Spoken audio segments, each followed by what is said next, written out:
Hey everyone, Sycra here, and in this series I'm going to be covering composition. I'll show you different methods, rules, and tips for creating images with good compositions. So for this first lesson, I'm going to be starting with a method that I find is really important to begin any picture, and that is visualization. Basically, imagining the scene you want to draw before you draw it. So too often, and I'm guilty of this myself, people start a drawing by simply drawing.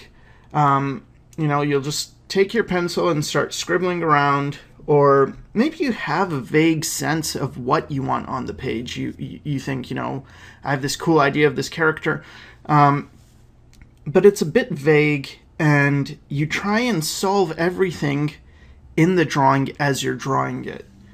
I think it's helpful instead to start your drawing by really thinking about what it is you want to show in your image. What is this picture of?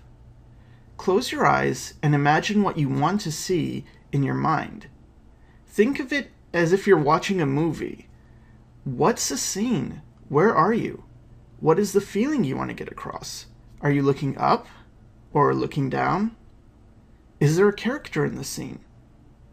Try to practice playing this movie in your mind until you find the scene, the shot, you want to reproduce on your page. When you have the shot you want, pause the movie and try and hold on to as much information as you can about the image you're looking at.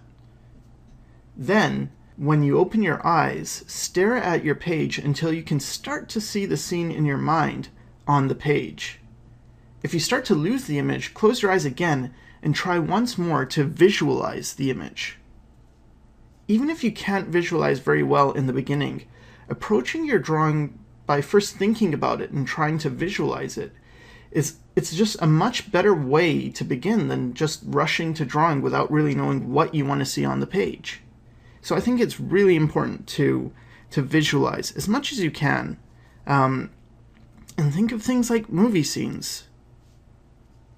In the following lessons, I'm going to cover some more concrete ideas concerning composition. In the next lesson, I'll be covering the balance between negative space and positive space. So I hope to see you there, and thanks for watching.